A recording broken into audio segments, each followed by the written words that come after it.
thank you everyone for attending this Zoom meeting. And thank you, Bruno and Carly, and the administration of TFS for this opportunity. I am very, very happy to be able to talk to you guys. And also, please don't hesitate to send some questions to ask some questions. I would love to answer some. And yeah, well, my name is Guillermo Núñez Reyes. I am from Mexico.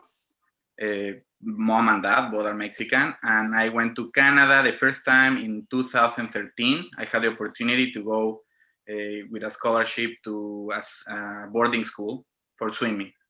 So I went 1 year there, and I just fell in love with the country. So I knew that when I came back to Mexico, I was like, I need to graduate because I have to go back to Canada and be there for university. So I did 2 years of university in Canada in Saint FX, Nova Scotia, and I was doing my BBA, and I didn't love it. I like business, but I knew something was missing. And I was talking with my girlfriend, and she told me, why don't you why don't you do film? Because at that time I was doing some videos for this nightclub. Just promotional videos, and I love to do it. Like I would spend way more time doing that than my homework. So I was like, you know what, you're right. I told my parents. They told me that I was crazy. It was a huge fight. At the beginning, they didn't accept it. I had to prove them wrong. I had to prove them that it was not like something of 6 months and then it was going to be over. It was like something that I wanted for the rest of my life, still now. So yeah, I finished, I went to TFS, I finished TFS, and I finished my short film, my thesis short film. Then 2 months after, I started another short film. And then a month after, I did another, a trailer for like a proof of concept for a movie. And yeah, well, that's basically my life. I am fresh like a lettuce. I'm just starting, but I am happy to show you guys how far you can go if you actually are consistent and you have your goals set. Fantastic. And actually, Guillermo touched on a number of points. First, very briefly introducing myself, which I saved for last because I'm the least notable participant here. But Guillermo, for instance, is much more intelligent than I am. He took a little bit of business classes and realized that he should go to film. It took me a decade plus being a corporate lawyer to then realize that I wanted to really pursue film, and then I switched over to film. I was a student at TFS, what for me doesn't seem like that long ago, but I'm coming to the conclusion that it actually was. And at the end, graduated, started producing films and screenwriting. I've produced a couple of features. A few of my scripts have sold. And I continue to teach at TFS the contracts and copyright class, and at times the film financing class. The second good, not really segue, but a comment Guillermo made, and I see everybody already sending in questions. We're gonna, please send your questions through the Q&A. We will reserve the second half-ish of this live stream to address each and every one of the questions. So send them in right now, later on, whenever you want, and we'll start getting into everything. And last but not least, I really like the fact, perhaps liked it isn't the best way to put it, but I appreciate the fact that Guillermo raised, perhaps not confronting his parents, but having to deal with his parents and saying that this fantastic student who was studying to be a business person, a very traditional career, was going to switch paths. And be it as an actor, in Krista's case, or working in the video game industry as Maria, choosing the careers we've all chosen, and of course, Guillermo, who already explained, he took the film production course and is on his way to become a very accomplished film director. And as I mentioned right before, also an incredibly talented photographer. I wanted to hear from each of you, and we're going to start with Guillermo, a little bit more about what led you to this creative career. What were the influences, whether it was other artists, whether it was an internal matter? It's something Guillermo touched on when he was making his general introduction, but I'd love to hear a little bit more about that. And Guillermo, if you don't mind starting. Well, I see filmmaking as part of my activist work and way of portray my ideas and beliefs. Since a very young age, I knew that I wanted to tell stories. I knew I wanted to express myself. I just didn't know how, you know? So what like, I don't know, is this time in your life where you're like, it's not that I want to be recognized, but I want my stories to be recognized, you know? I want to put a little bit of myself somewhere and that it actually can stay more than my actual body, you know? Something that like, I don't know, I can give like a legacy, but not a money legacy, more like a feeling. So, you know, like I was like, do I want to be an actor? Do I want to? I didn't know at that point, and then I just got in love with movies. I was in love with movies, and not just one type of movies. I know like a lot of people are like, oh yeah, I love horror, only horror. Not like any type of movie. Like I like love movies. I like political movies, like psychological movies. Like I don't know, any movie you put me, I will find its beauty. And I don't know, one of my influences and Latin probably would be Luis Estrada. Luis Estrada is an amazing director. He mostly does just one film every 6 years, which is the time that the president of Mexico is in power. So he will touch subjects of what's happening during those 6 years. So he has done La Ley de Herodes, La Dictadura Perfecta, he's done Infierno, among others. And each one of his movies, in my opinion, are masterpieces. There is so many things inside of the movie, in the dialogue, in the production design, and in so many elements that is just mind-blowing, that you have to watch it again or like just repeat the minute 4 times until you fully understand what's happening. And I find that like amazing and fascinating, what a movie can like actually portray to you. So yeah, I guess that would be my answer. That's a perfect answer. And I'm going to come back to you later because I really like something you said about leaving a little bit of yourself out there. And I think it connects to what we're discussing here about Latin American heritage. But I'll come back to that a little later. Krista, how about you? I mean, you mentioned that you moved to Canada when you were 17, and you mentioned that even at that obscenely young age, you were already interested in acting, focused on acting. I heard something that you said that you had already done a little bit of acting before coming to Canada. Could you touch on that a little bit? So yeah, my family has always been like super into the business. My mom was a model before. I mean, tiny, like not a like, big time model, but yes, it was a model. And I think my uncle, my aunt, also in modeling. My uncle is a big time like director in Mexico. He's also a teacher into one of the like the best acting schools in Mexico as well. And I've always like had that part of me that I was like, oh, like I want to ask them a little bit more, you know, like I want to do what is it they're doing. But I was, and like stay here with me, how many of you actually like watch Disney Channel and like will do like the lines, and I will do like that, how welcome to Disney Channel and all that stuff, you know, and like I do that all the time. But like I fell in love with like like I will learn the lines and then I will just do like the whole scene in my room, and I was like, I love this, like I love having fun, and I love like I know like I don't know how to say it, but like I will fall in love with other characters, even if it was like in movies or like in TV shows or in books even. Like there was times that I will like, it's kind of like what Guillermo said about the movies, that how he likes like a lot of the movies that this director that he likes does. But for example, if I will read a book and there was one character I will like, I will try to find out everything out of it. Like I will like literally like adopt their like essence and like their personality, and will try to like behave of them, or like kind of like just getting to them. And it was at that point that I realized how much I liked that work, how much I was like interested in like developing like personalities and like traits and like stories, and just like like being one person this day, being one person the other, not like as a personality disorder type of thing, because it sounds crazy, but kind of for like, I just love experiencing so much in like this amount of time. I don't have to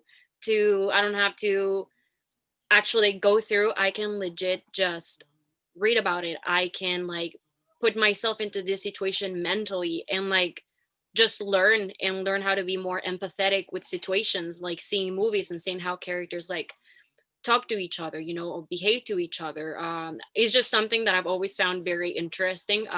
Human relationships is also something that I love to study. Um, and I guess that like my reason also for coming to like I'm sorry, my dog is like, stop, baby. My dog. Apologize for your dog. Dogs are always welcome and much better than people. I think we can all agree on that and move forward. No worries. Right, he wants to be part of the interview. But what was I saying? Oh my God, Stark, honey, just come in here. There. What was I saying? Oh yeah.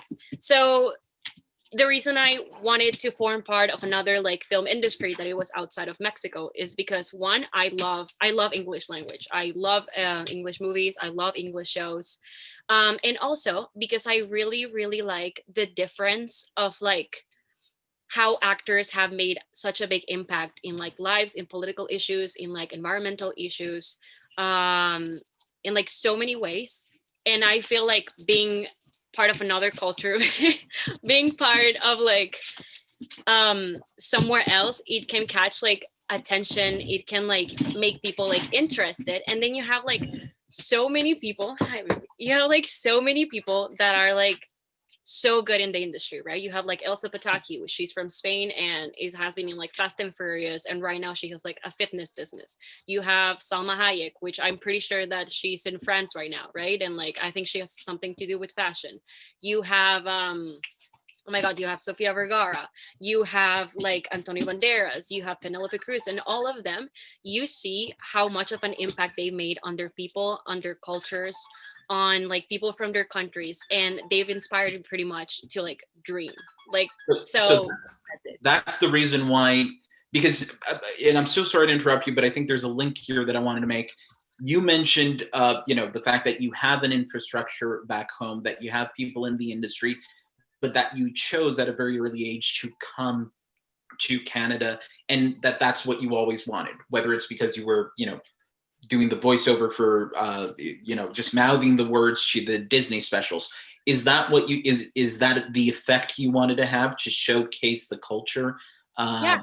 Okay. I wanted to be different, and I wanted to show, I feel like there's a lot of stereotypes from my country that are not something that I like that people know. Like, first, I get a lot of questions wherever I travel about questions that are from stereotypes that are not something that my people created. So I was like, you know what? I want to show how much talent and how much uniqueness, how much kindness, and how much, like, how rich is the culture and the history of my country, and broadcast how much talent is hidden in Latin America, because, you know, like, we don't get as much focus as other countries, but also because, I don't know, I guess I just wanted to go a different way also than my family. I was like, you guys have been here, you know what, let's go over there. And something new. It makes sense. right. And yeah. And listen, I really appreciate what you said about the stereotypes in the view. And that's why I wanted, you know, there's in the Latin American Heritage Month Parliament speech, there's a number of references to Latin American culture, but the point I wanted to make was very much what you just said, which is, you know, the mere fact all of Latin America is extremely diverse, and even within a country like Mexico, like Brazil, like a number of others, you have so many different cultures just within that single country represented, that you position yourself as, well, because you're Mexican, or because I'm Brazilian, or because of anything else, you know, this is the box you fit in, is extremely limiting. And I do think your objective of wanting to break through that is fantastic, and should be very much applauded. Thank you very much, Krista. I'm just going to go over to Maria for a second. Maria, could you tell us a little bit? And I know a little bit about the fields that Guillermo and Krista are in. I know nothing about your field, so excuse me if I ask any silly questions. It comes from a place of true ignorance, but admiration nonetheless. So go right ahead. It's okay, no worries. So my story started back in Colombia. I graduated from high school, and I really didn't have much idea of what to do with my life after that. The only thing I knew was that I didn't want to study in my country. Unfortunately, my like Colombia is still a place that, in terms of education, they don't have a lot of opportunities for arts. So my choices were like being a lawyer or being a doctor, but I really didn't have a lot opportunity to actually be an artist. I've always loved art. I've been like doing art since I can remember. And having this opportunity of going outside and learning about the world showed me that I was able to show my talent outside of my country and actually pursue what I like really love. So in this journey, I went to Mexico, where the culture is a little bit more open about art. They do have a lot more opportunities in my field, video games. I was studying there, and I made a lot of good friends. Um, but I someday I was like, oh yeah, I want to check Toronto. Like, I really want to go to Canada. That's where I want to be, and that got me here. I was accepted in this program, and I came here. I still keep a lot of my friends from other projects from back home. We have worked together in so many projects. In the video game field, we have things called game jams. So there's where a lot of people from different fields, music, um, art, programming, um, graphics, everything, just come together and create a video game in 1 week.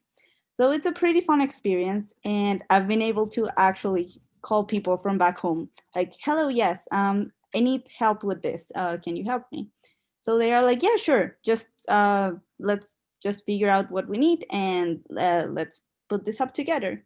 So it's been an interesting story being able to just move around different countries, meet different people, and just take the best talent out of everything. I actually had a pretty beautiful story when I came like to Toronto Film School for the first time. I went to the director's office because I had a question about my program, and the director was like, "Hello, I know you're from Mexico," and I was like, "Yeah, I am." He was like, "That's great. I've only heard nice things about Mexican people." So I was like really so happy to feel for the first time I was not subject to stereotypes, and that like actually it was the first time that I was not being asked for drugs, because sad enough, both of my countries are really linked to drugs. And it was really nice to hear that someone actually was appreciating my country for something nice, for the effort. And it was really nice to have that experience. I've been like making my best to be a better person every day, to teach my classmates about um, my culture. Fortunately, we are all really respectful and everything. Um, but yeah, they do have a lot of stereotypes still. We are still all pretty young. So and I'm gonna say a lot of my classmates also don't have the experience of learning about other cultures, and I think that's extremely important. Understanding that there's different people around the world that think different than you, and that they behave just different. That it's okay to, I don't know, an example. In my country, we really used to eat chocolate, like hot chocolate and cheese. You put cheese inside your hot chocolate, and it's the best thing ever. And I came here, did that, and all my friends just looked at me like, "What are you doing?" And I was like, "Try it. Like, it's a cultural thing. Try it." And they did, and they were like, "It's actually really good."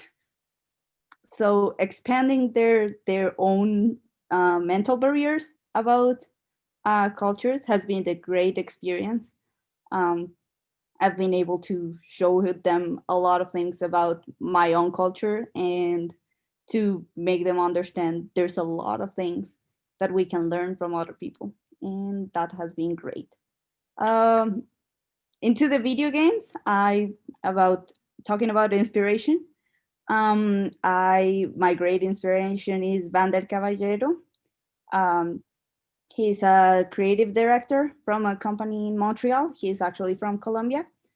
Um, and it's been a great inspiration for me because he was able to put all his childhood experience, all his background. He actually uses Brazil as his environment inspiration for one of his games.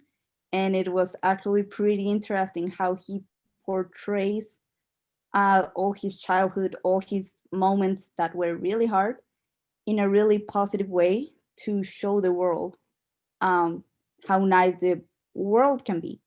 And it's great creating like memorable moments through playable experience involving the people in what you're doing. You are not sitting, you are not just uh, watching something, you are actually interacting with the world around you. And that's great, being able to create worlds and show a lot of different things in a world you created for other person to experience is just the best feeling in the world. Sounds fantastic. Thank you so much, Maria. Krista, before we move forward, I need to know the name of the dog, just so we can reference the dog from now on. I'm sorry, it's Stark. He's a puppy. So.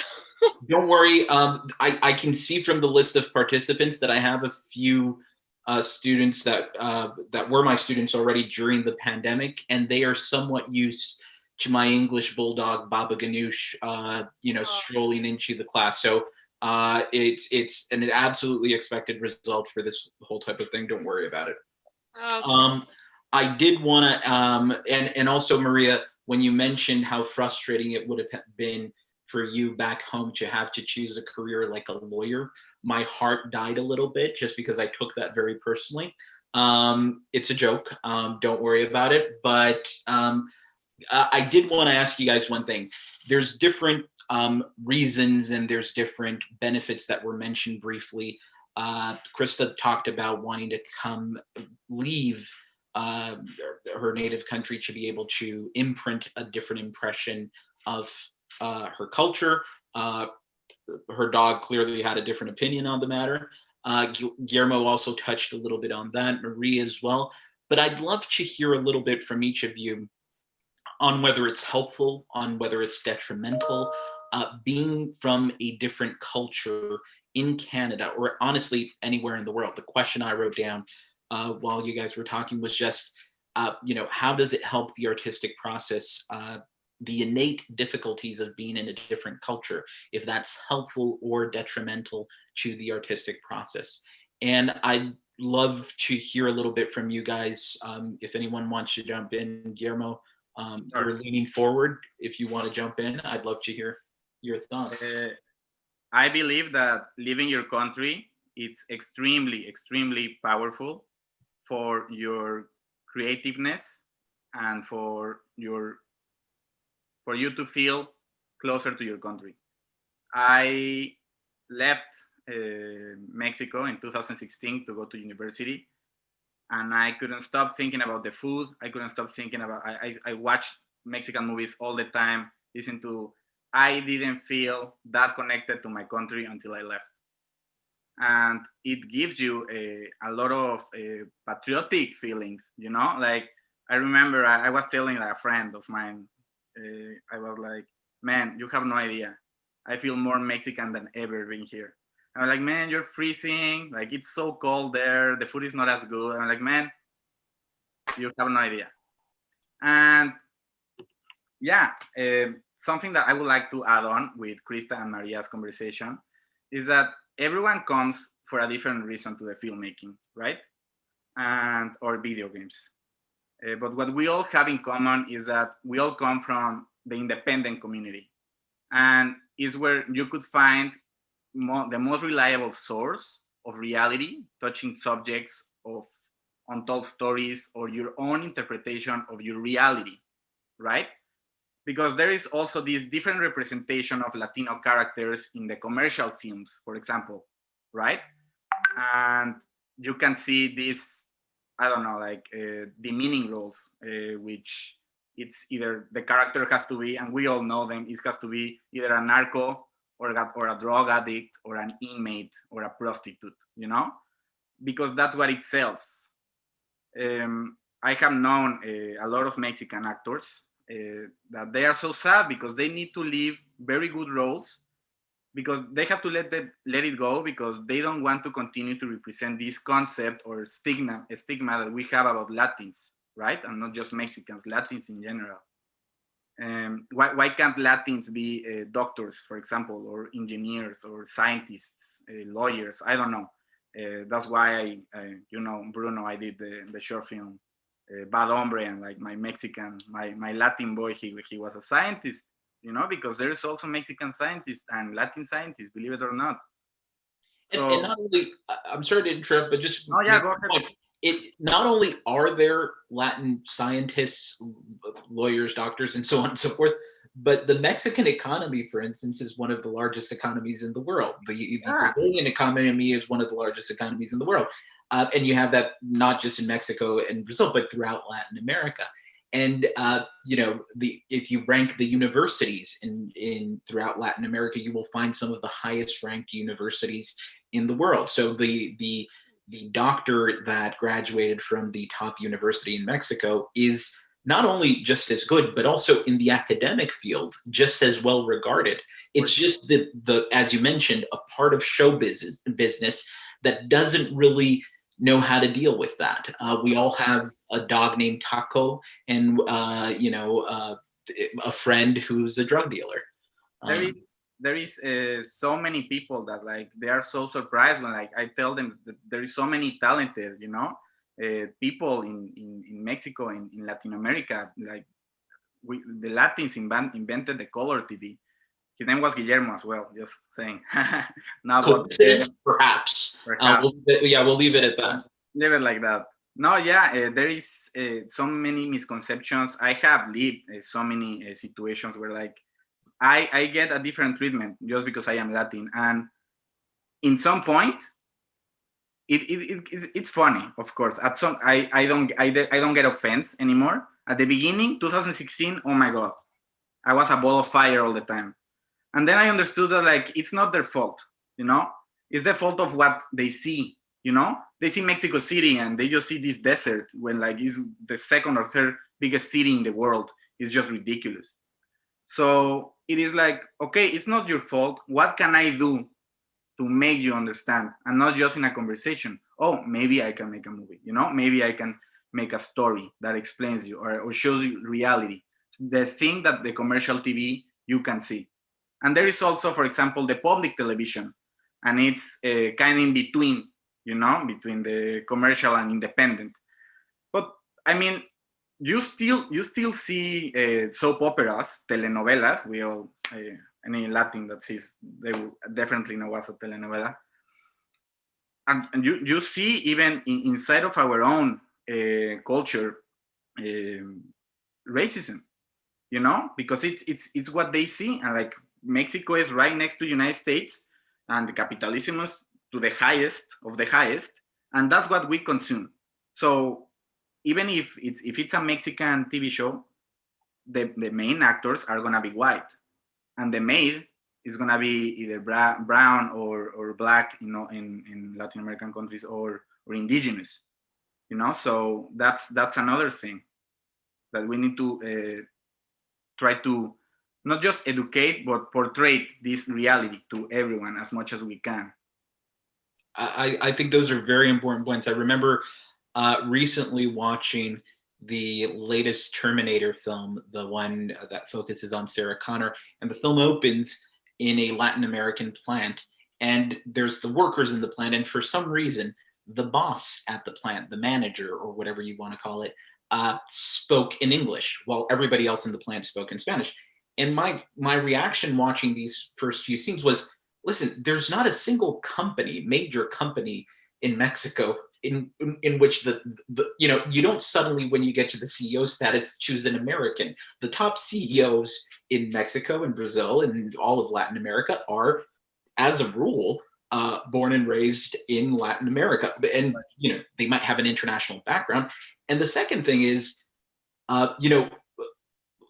most Latin American countries are as diverse and have as a diverse background and are immigrant based, much like Canada, in the sense that Mexico, Brazil, Argentina, Chile, and a number of others, these were countries that were, had the native communities there who are the true owners of the land, the true rulers of the land, and deservingly so. But they were colonized by either Portuguese, Spanish, with influence from England, and so on and so forth. So, as you mentioned, there's this diversity of personalities, of representations in the country that really isn't demonstrated on, at least not in the mainstream. As you mentioned, there is a space for independent filmmakers such as yourself to do that, but I completely agree with everything you said. I just want to ask if Krista or Maria want to chime in, since I talked over them just now. Yeah. What was the question? Can you just repeat your question again? Sure. The question was just really, well, the initial question was how different it is. What is the experience of being an artist in a culture that isn't necessarily the same as you grew up in? Are the natural difficulties that come from that, is that something that improves your art, that hinders your art, and also your career? I mean, I saw one of the questions here that was being presented, and we'll get to them in a bit, but a few questions. I mean, Gabriella asked about how hard it is to get into the business of filmmaking, and we'll touch on that in more details. But somebody asked about having a Latin accent and going on auditions and things like that, how concerning that is. And so I'd love if you could touch on those aspects. Yeah, for sure. I mean, it's not hard. It's not hard to get into I don't know about filmmakers, right? I'm an actor. I get projects for me, but it's not hard as long as you're down to put like the work, and as long as you're gonna be consistent, and as long as you're not gonna give up with the first no. Because if actors and filmmakers, they get no's already, now imagine how many no's we get, people that come from other countries, not because they don't like us, but because it's not something that I think that the industry is like accustomed to. There is something like, yes, there are roles for me. Yes, there are roles for like Latinos and Latinas, but there's always like changes that are needed. Like two things that I heard constantly in TFS, and well, not just in TFS, actually outside. And some of the times those comments will come from close people. It would be like, you gotta change your accent and you're never gonna get work. And if you don't change your accent, you might get something, but just background roles. And that's the type of mentality that I hate, and that's the type of mentality that I want to change. Because in Mexico, there are a lot of the times there's projects that are done and people from the US appear in them, people from England, people from Colombia, and not once they tell them, change your accent. Not once. So it's something that is done a lot of the times because, a story has to be based on this town, and but a lot of the times it's just stuff that is not necessary, and it's just done because there's some standards, like some invisible standards that are put for actors. And I feel like some of the times is to like stop like Latin actors, or not stop, but to just kind of like have a little bit more control on your cast. I personally, I want to work on my dialect, on my accent, but at the same time, I have a lot of like internal fights about that, because it's like, I don't want to lose that part of me. I don't want to lose that part of like, I go somewhere and like, for example, I work in network marketing. I'm always like messaging new people and like meeting new people, and they always tell me like, oh my God, I love your accent. Where are you from? If I go to New York, they're like, oh my God, like, where's your accent from? Like, I love it. And then you start seeing how people actually like appreciate that. So I'm like, I don't want to lose that. You have like I said already, you have Salma Hayek. All her movies, she has never changed her accent, and look where she is right now, because she never let go of what makes her unique, right? Of what makes her Salma Hayek. And I feel like that's something very important for all our culture and our people to understand in this industry. Is like, you don't have to turn into anyone else for you to achieve your dreams, right? You being who you are, you having all these different things for you is what is like, you should take it as an advantage, because it's already like, it puts you in another category. So yeah, just don't let go of your culture, of your uniqueness. Never, never, never, and use it on your favor. And I think what you touched on is so important, because it's, what does it mean to have an accent, assuming you do, but why does that define or restrict your character in any way?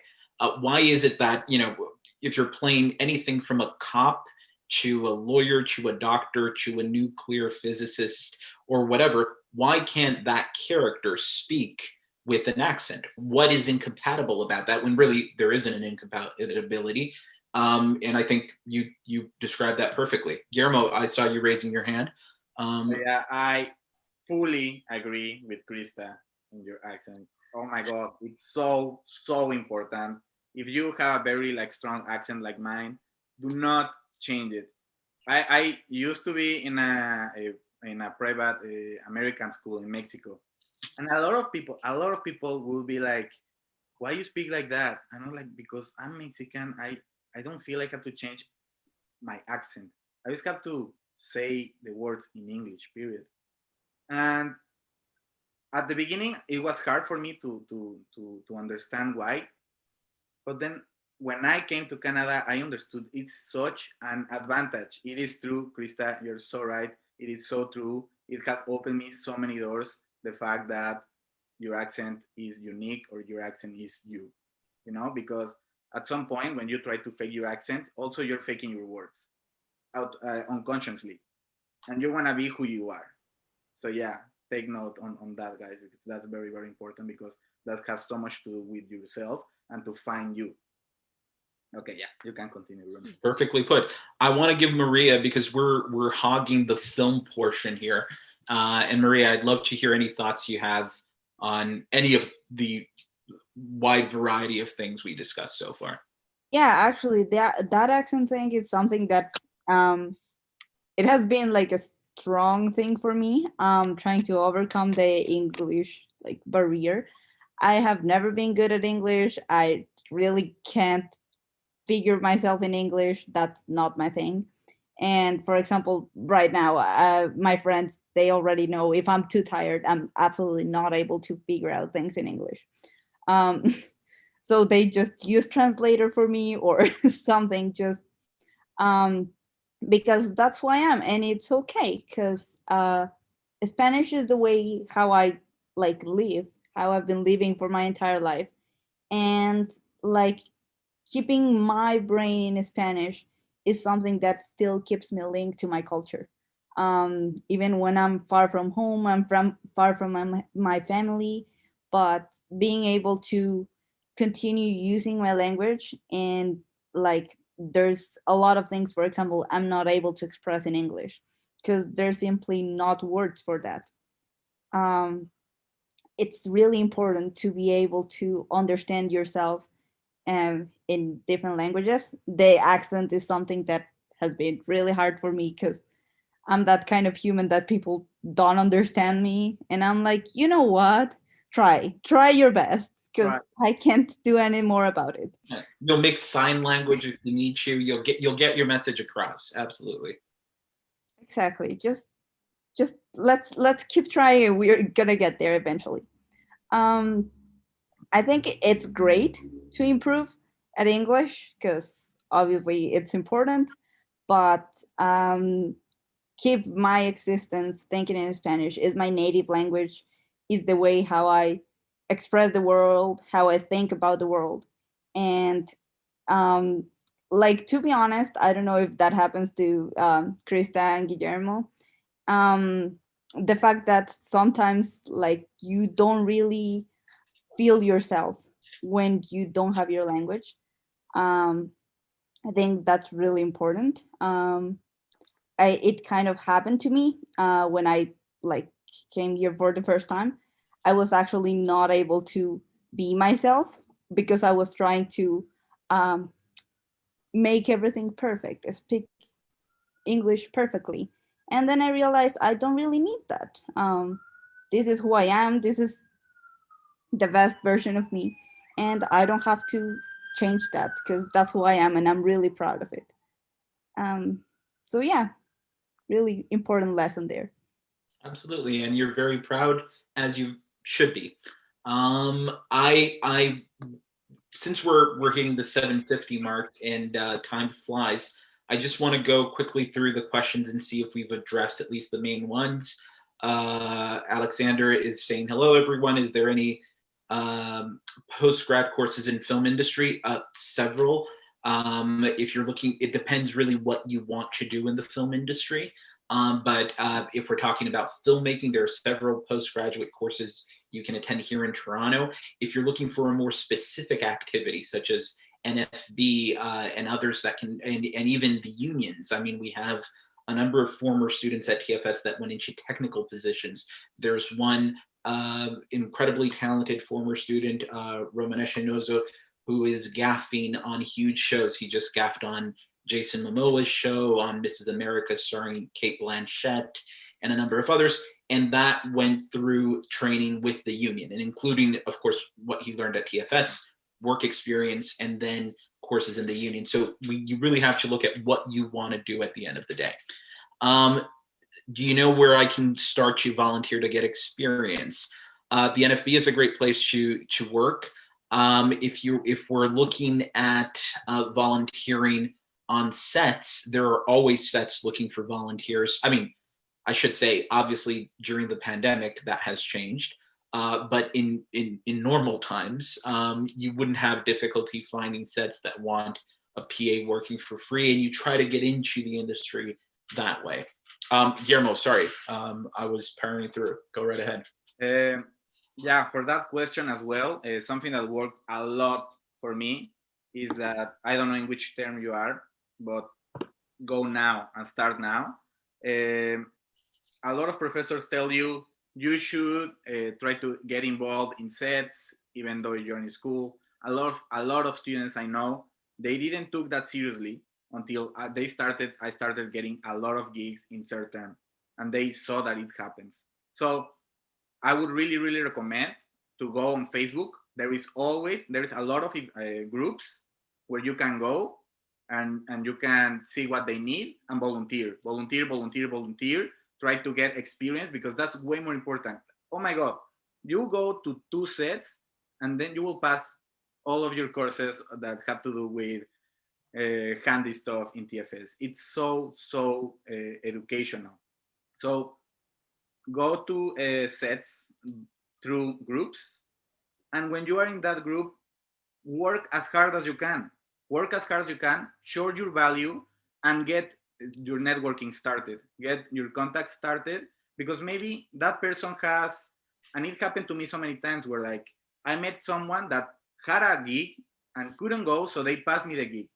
So that works a lot too. Make friends, start your networking, and work really, really hard.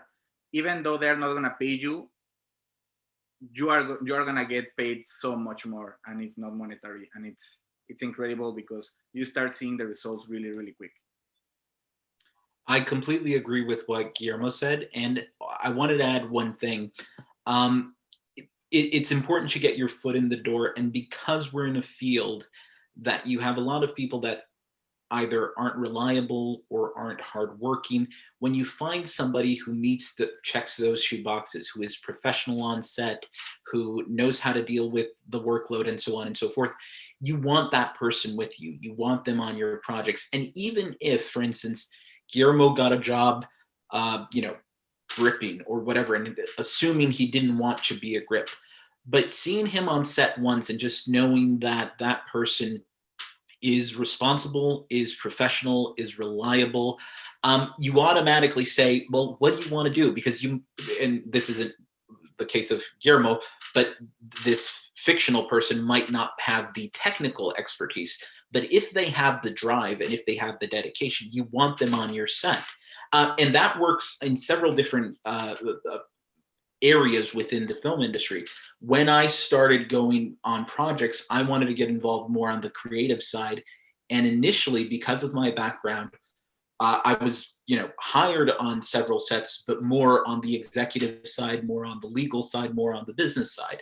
And it took me working with a couple of producers, helping them get projects done on the business side, and then saying, listen, now we know each other.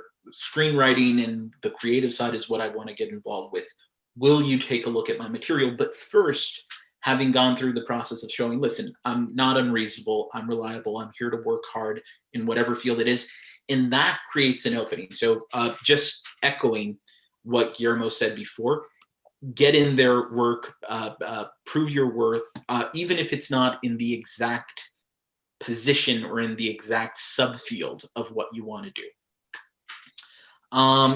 If Maria, you want to add something, please go ahead. Actually, you talked there about hardworking. To be honest, I was reading here a question related to being expensive to study here as a Latin, and relating to that hardworking part.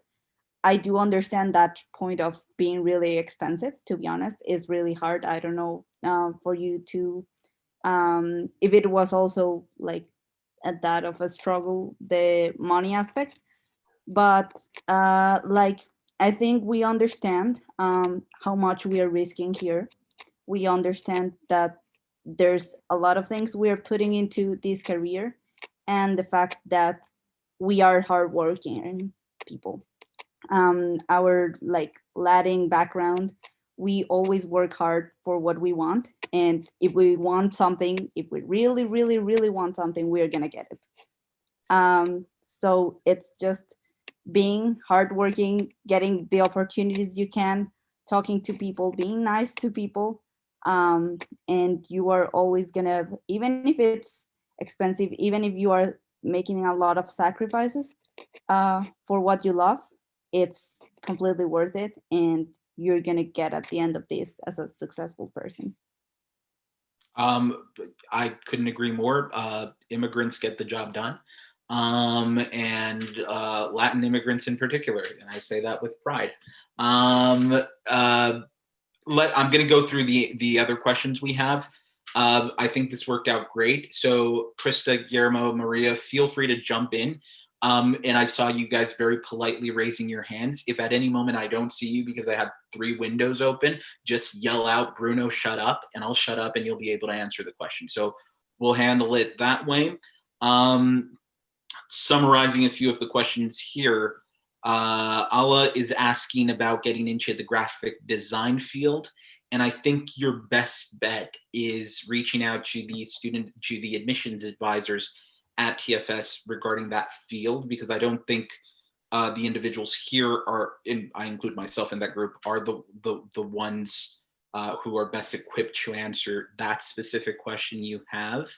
And Eileen asked about scholarship opportunities. I will also refer you to the admissions advisors who can help you with that.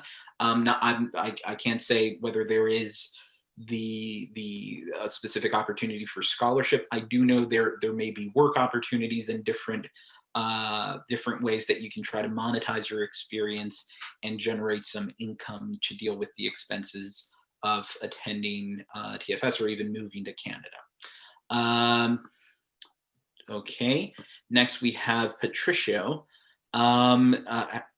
which is the issue with the Latin accent that we've talked about, I think in detail. Anonymous attendee, let me see what Meryl Streep can add a variety of accents to your character that makes her valuable. She is amazing. What do you think of that? I mean, if somebody wants to answer, I don't think anybody here contests the fact that Meryl Streep is amazing. I think we can all, it's a point of consensus here. I think the point is just that there are different avenues to reach that final objective of being an amazing actor, and that eliminating your own accent isn't necessarily the way to go, which in no way takes away from the stupendous talent that is Meryl Streep.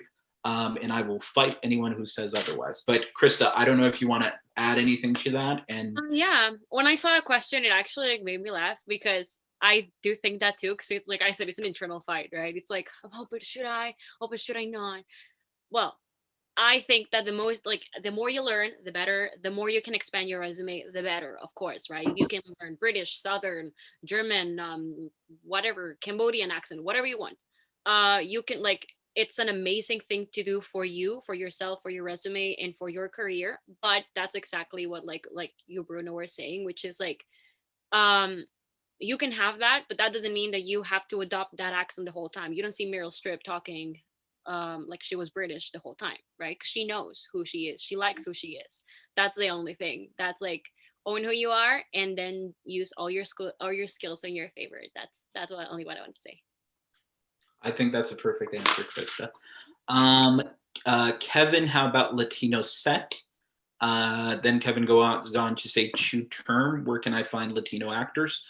Kevin, I'm not sure what your question in number 1 and 2 are, but where can I find Latino actors?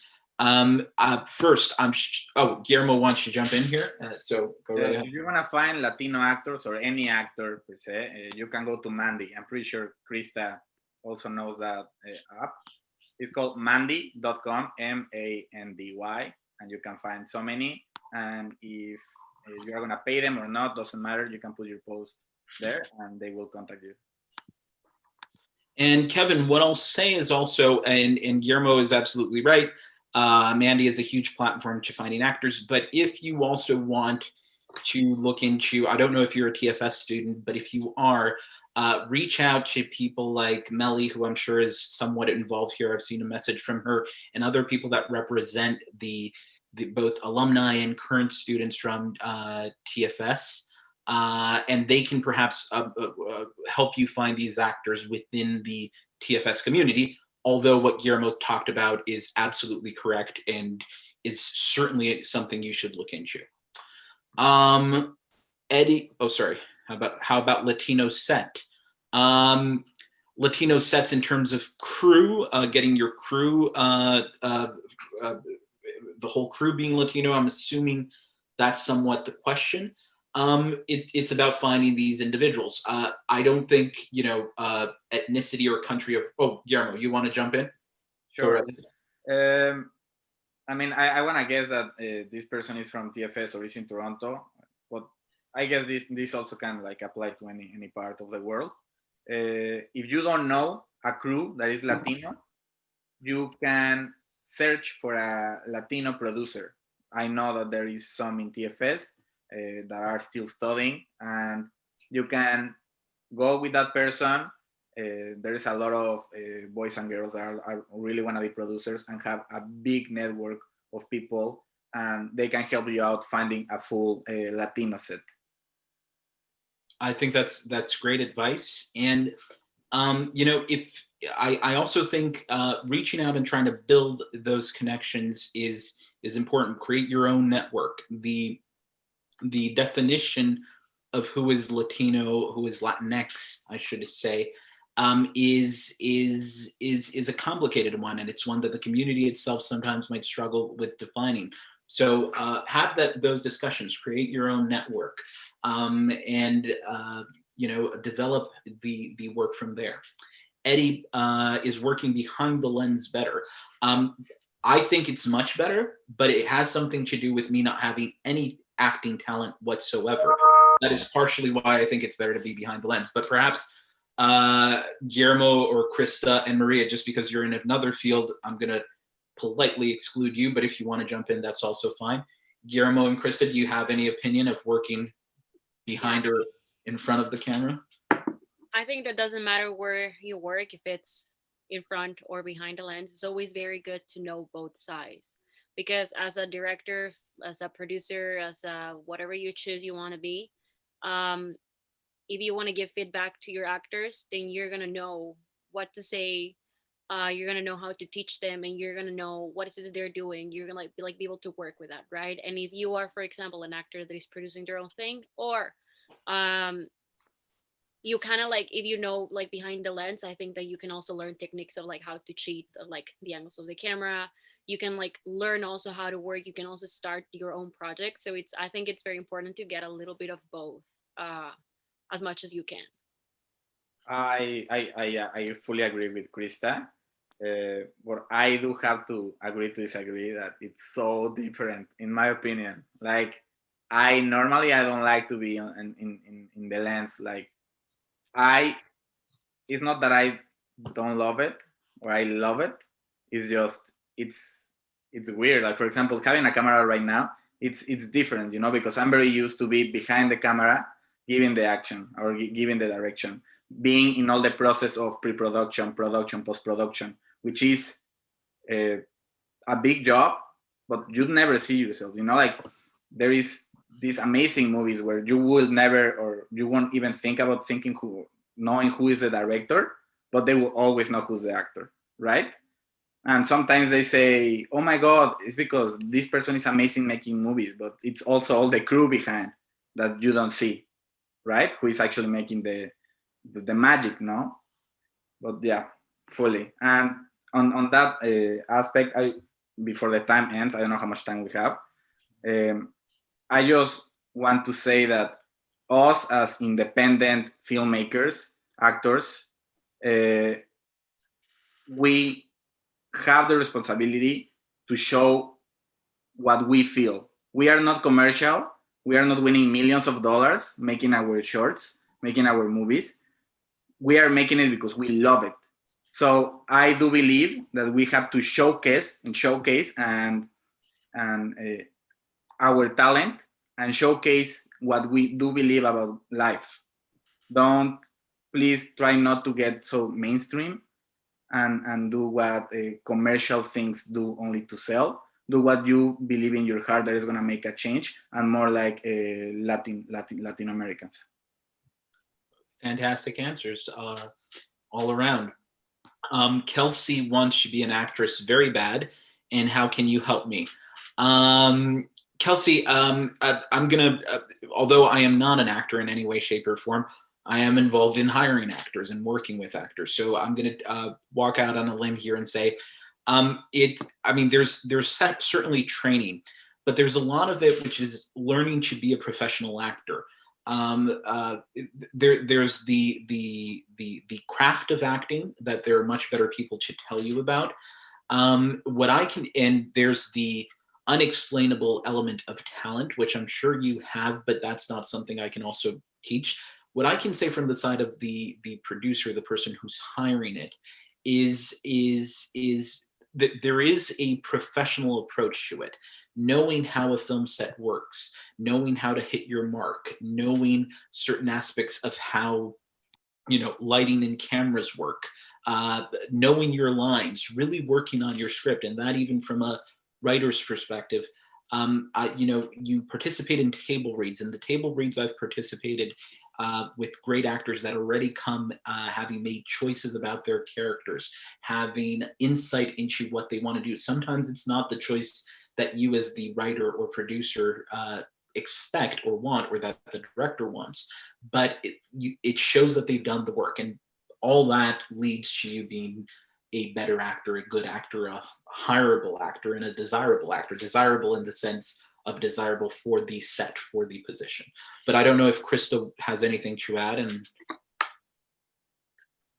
no, I think that you did it. Like, yeah, you answered good. I think that the only like thing I would say is just keep working. If you really, really want something, just work for it. I got the amazing opportunity to come to this school that has taught me so much and has given me so many amazing contacts. But girl, right? It was a girl. Yeah, I think it I was. think so. The name Yeah. disappeared, but I think so. This is an amazing school, but there's tons and tons and tons of of opportunities out there for you too. So if you really want something, just go for it, or yeah, like just take a leap of faith. I think that's great. We also have a question: do filmmakers actually get jobs? Yes, and first, I really think you need to define what a filmmaker is. A filmmaker, Guillermo spoke very eloquently about it, saying everybody on set is a filmmaker. Or you know, from the actors to the people taking care of the lighting, which is essential, to the editors afterwards. So they do have different career paths. So if you're talking about a technical position, if you're talking about being a grip, a camera person, a gaffer, then there are there are more objective steps that you can take. There's a career path that you can follow if you want to occupy one of those positions. If you're looking at being a writer, a producer, or director, what we call above the line, then there isn't as clear a path, but there are still funding opportunities for your film in Canada. There's a number of funding opportunities, the ones that are focused on first-time filmmakers. You have Talent to Watch, and you have a number of other cases. You have private investments of films, and honestly, there is making money. I'm not talking about making $20 million per film. There's an element of luck there. But making a living as a filmmaker is absolutely feasible in either one of these categories. But I saw Guillermo raising his hand, and I'd like to ask him to chime in. You're still muted, Guillermo. You're still muted. I'm sorry, guys. There? No, yeah, like totally. I believe that is a fair question to ask. And I'm just going to say it on my own experience, because I know these crazy stories of people that like have like killing it, and there's other people like just gave up. But in my case, right after finishing Toronto Film School, I got invited to direct a short film in Mexico. We didn't have that much money, but we gathered a lot of people that were just in love with filmmaking, and we made it. We made it with a red camera. We had 200 people in cast and crew. We had crazy locations in different parts of Mexico. It was a 4-day shooting. It was amazing, and I couldn't believe that like this amount of people would do all of this stuff just because of love of filming. And right after that one, I started getting offers, and some of them were for like a small, either like a small advertisement or like a video for a workshop of photography, or even we got invited to Tulum, and we did get paid, and we worked for a trailer for a proof of concept for a feature film that we want to shoot. In a very short amount of time, regardless of COVID, I have found very big opportunities, but not very big, but like big for me, because I had no idea that this was going to happen that soon. So it's, I mean, like I believe that you always have to celebrate your achievements. And yeah, like it is possible. Obviously, I am like in step one and just putting like my step on the door. But I believe that like working hard and continuing doing what you love, something will come from it. And if nothing comes from it, you will know that you gave your 100%. So you won't go to bed saying I failed, because you actually tried with all your heart and did as much as you could. It's also not cheating, trying to find a side job while there's no other gigs. Of course, I try to find side jobs all the time. So yeah, it is important to keep your opportunities open, but know that like if you're actually like passionate, you have a chance. And the one thing I want to add, I want to turn the mic, the proverbial mic, over to Maria. But there is one, well, the last questions, which is you learn about the industry and about important people in the business at TFS. And the person who's asking this, who's anonymous, is looking at it from an acting career. I teach the writing students and the film production students, not the acting students.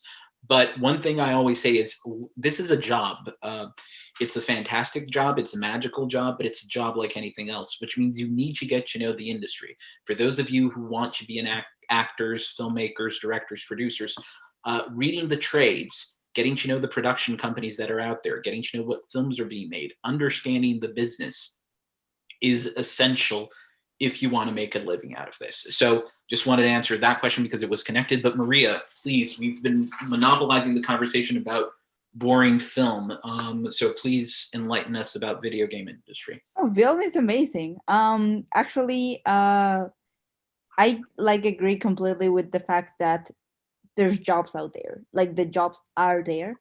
You just need to be passionate enough to follow your heart. This is gonna sound really cheesy, but that's like if you follow your heart and you work hard for what you want, there's always gonna be a place for you in the world and in the job. And if you don't really find a job, there's a lot of opportunities that they're still gonna come to you.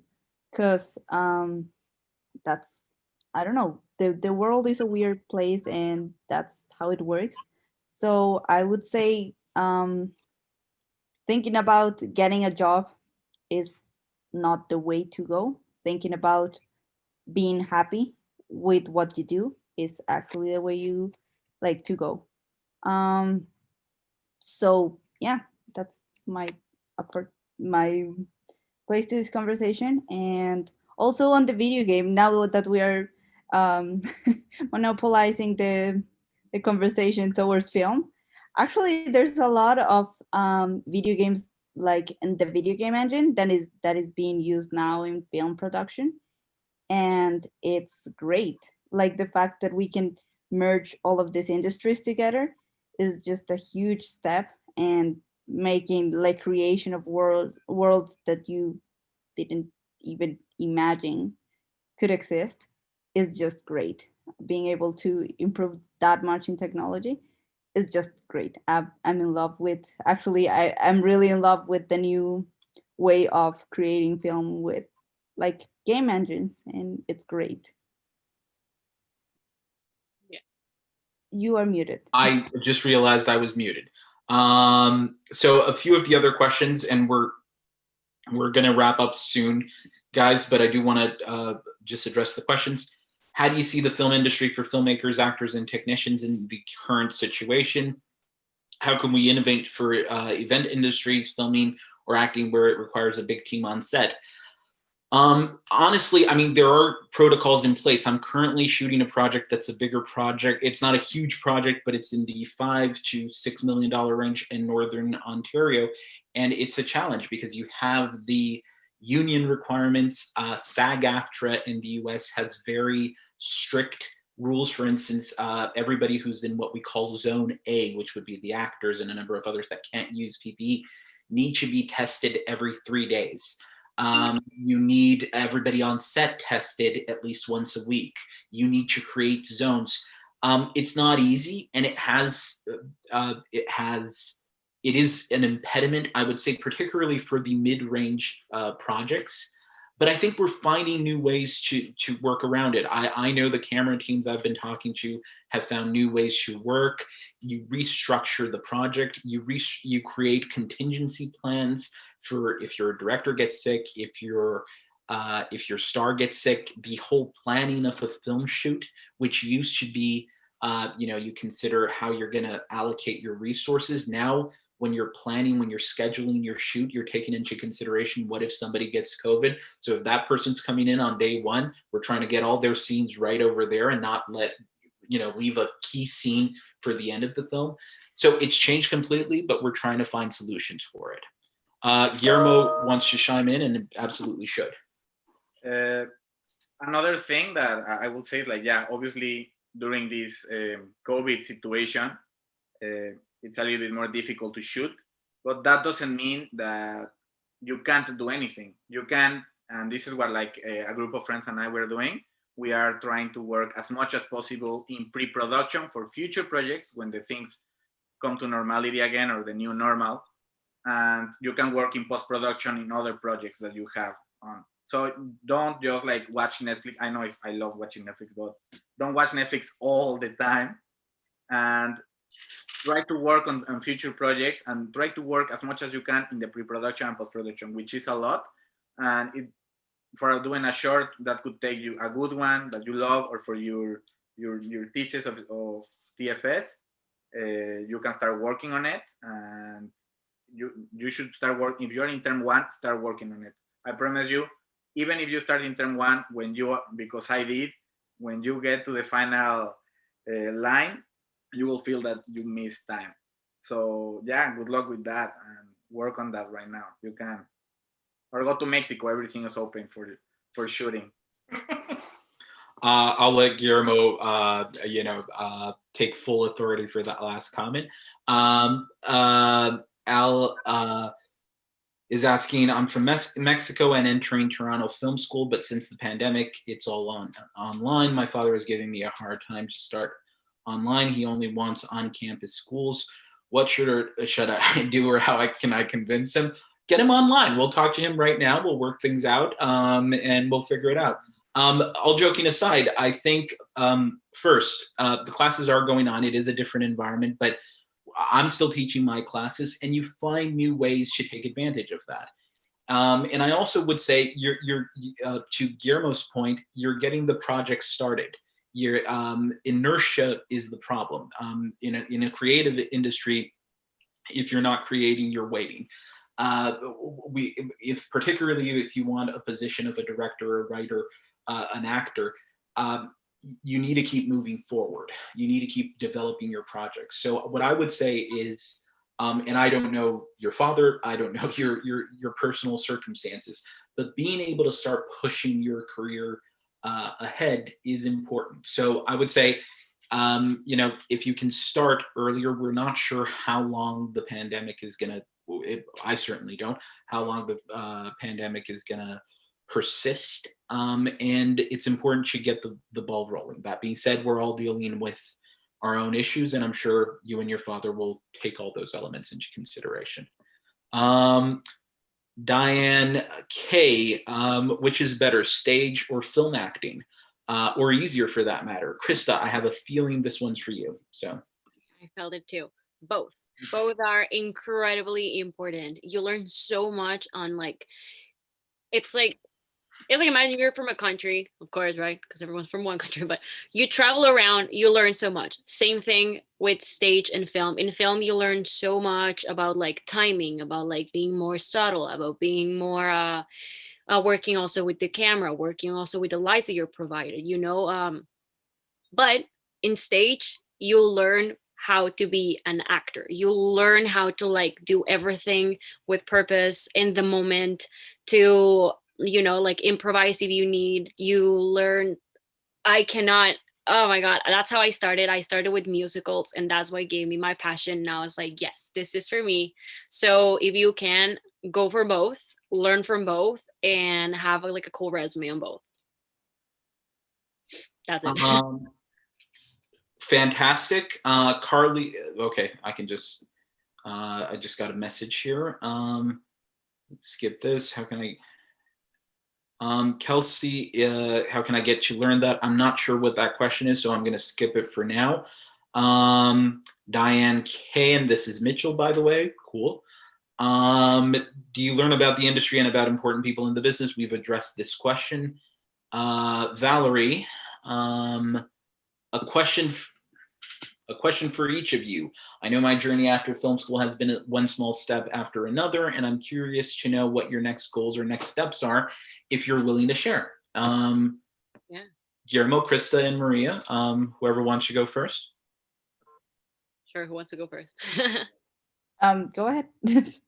Okay, well, after film school, small step. Yeah, small steps, big steps. Every step is good. Addressing another, I think, if I may, I don't know if I can, but one of the other questions asking, if you do something on the side, always keep yourself busy. Doesn't matter if it's with film, with acting, with your career, with job. Always keep yourself busy on whatever it is that you want to dedicate your life for, right? I'm always trying to look for auditions. Even before I was, I look for so many auditions in Google. I will just put auditions for girls, and I think I almost got scammed a couple times.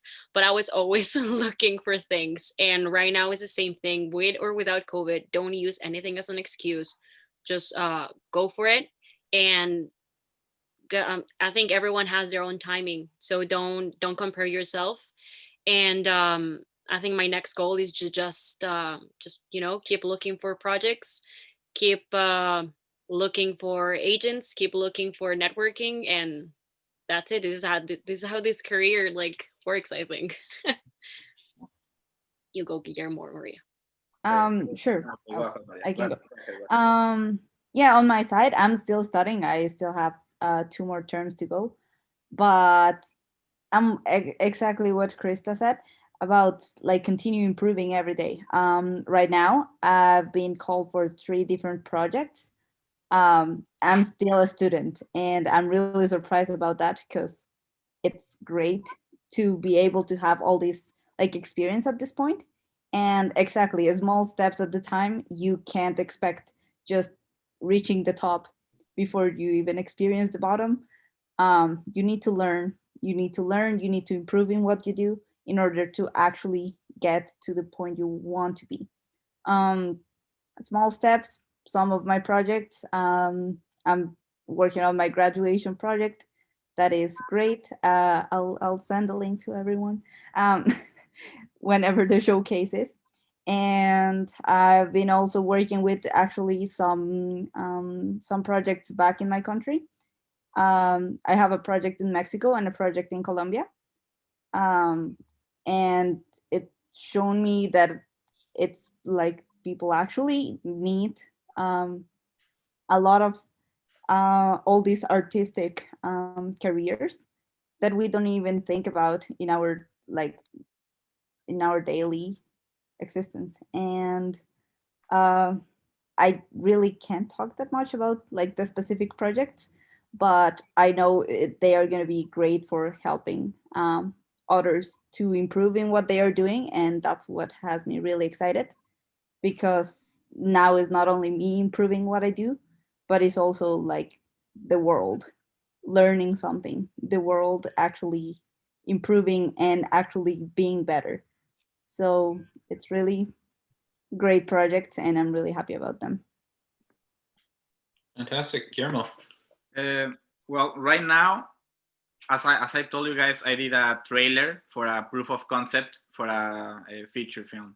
So we finished shooting, and we decided to put it in YouTube and see like what the people thought about it. It went well. We overpassed the 1,000,000 views right now, and we want to use that evidence and put it as part of our Kickstarter campaign. So we want to do a Kickstarter, and we have now the trailer, all the people that supports the project, and now we're working making the video and creating all the perks for the campaign, and collect all the behind the scenes footage that we have, etc., etc., and make it happen. That's one of the projects I am working right now. Also, as I told you guys at the beginning, for the ones that just connected, I left my bachelor in business administration due to all the free spare time that I have now. I went back, and I am doing online courses, and I am trying to put as many courses as I can to just get over it with it, and maybe have a better opportunity as producer, for example. I am working in a podcast with a friend called the podcast is of my friend, and he invited me to do one of his episodes. It's called this Disruptive. Recommended you guys. And I am doing part of my post-production of the short film that I did for TFS. We did a second unit in Mexico, and we shot a former president of Mexico, Vicente Fox, and he's part of our short film. And he's kind of like in the end, he's really, really cool, extremely cool guy. And yeah, we made it happen.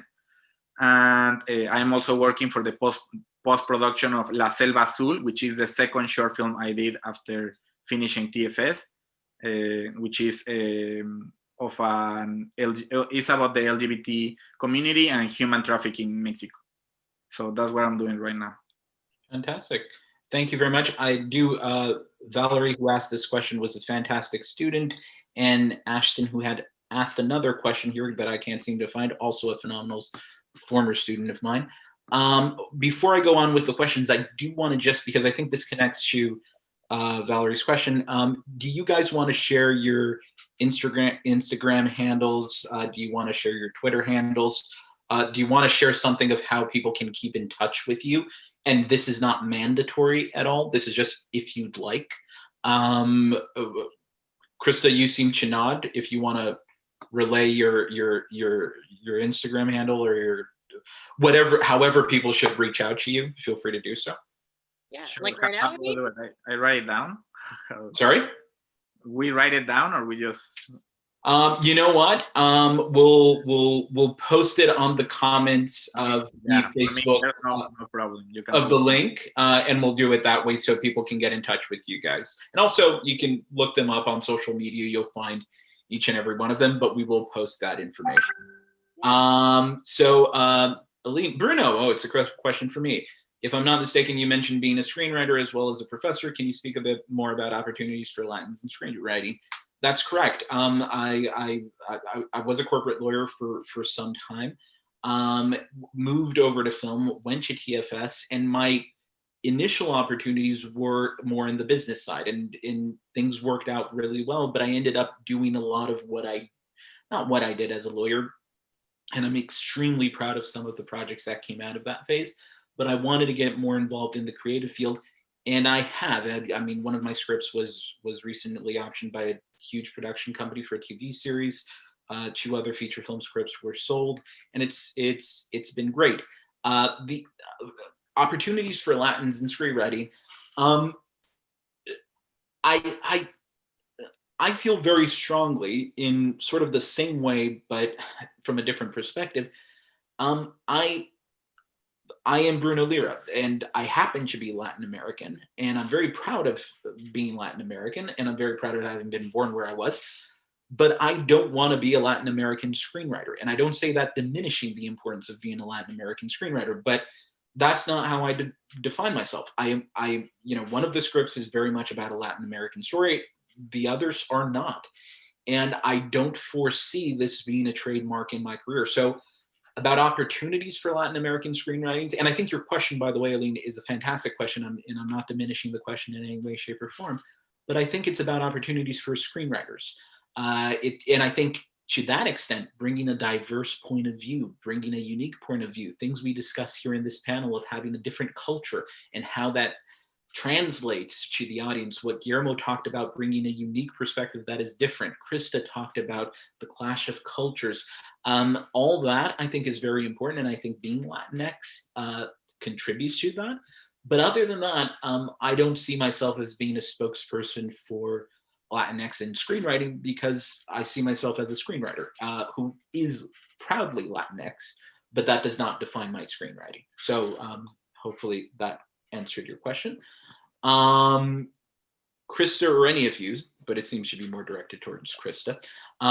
Do you work solely as an actor? Oh, you already answered this question, Krista. Anonymous, where can you find people to work with as an actress if you are in the beginning and you don't know people in the industry?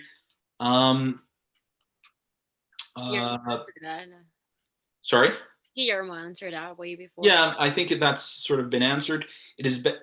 Is it better to use self-tapes than being an extra on set? I'll let Krista answer from an actor's perspective. From behind the camera perspective, these things aren't interchangeable. I mean, being an extra on set is great because you learn how to be on set. The self-tape is so people can see your acting chops, which they won't see as an extra. As an extra, you're there, and I'm not diminishing the importance of the extras, but you're not exactly, testing the range of your abilities. It's a great gig. You're on set. You're seeing other actors work. You are acting. But I think those are 2 different objectives, really. I don't know if Krista has a different point of view. Yeah, I think self-tapes are for you to discover like your acting, for you to demonstrate what you're capable. Meanwhile, being an extra, just more about the network, I think. I've never been an extra because like I just haven't like applied for any of that. But I did have a classmate, actually. Her name is Robin, and she was an extra in the movie It, and she told me, like, she says that the experience like really worked for her, not like, maybe not in like in the acting perspective, but more into like, oh, this is where I can be, you know, like this is where I'm going to be, and like these are the people that I'm going to work with. And she met amazing people. So like I said, try a little bit of everything. This industry is about that. Couldn't agree more. Bruno, could you post your contact you? Of course. Thank you for answering my questions. I asked, Elaine, who had asked the screenwriter thing. And as I said, Elaine, your question was absolutely perfect. And regarding what you heard about there not being much opportunities for screenwriters who aren't from the US, or breaking into an above the line position is very hard. If you want to be a screenwriter, a director, a producer, an actor, these are very difficult positions to break into. And certainly being from a different culture is at times a hindrance, in the sense that people don't know you, you're coming from a different perspective. But as Guillermo pointed out, that also enriches your art. That also enriches the narrative of your stories. That also means that you, because you're coming from a different place to tell your story, there is a unique characteristic that the other scripts won't have.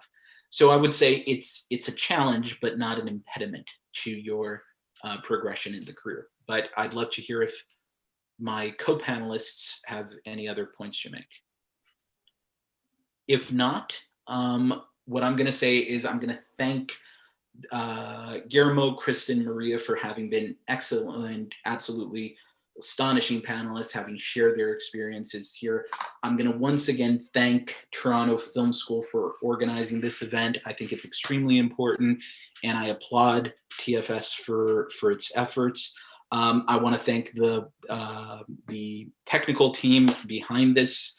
I would have completely messed up in the beginning, and we wouldn't have had any type of audiovisual content to share with you guys. So I just wanted to thank everybody. Let me just check my notes if TFS asked me to say anything else at the end here. They didn't ask me to thank them. That was on me. But I just want to see the schedule here. Yeah, I think we covered everything. We went much longer than expected, but I enjoyed it immensely. And guys, thank you so much. Honestly, this was great. Thank you so much. Yeah, thanks. Thank Thanks for you. inviting us. And so anyone that wants to contact me, I don't know if Bruno is going to put my information in the comments. I don't know how to do that. But any question you guys have, seriously, no worries, just message me and I'll try to help you as much as I can. And well, thank you, Bruno, for organizing this as well, and Carly and everyone. Thank you, guys. This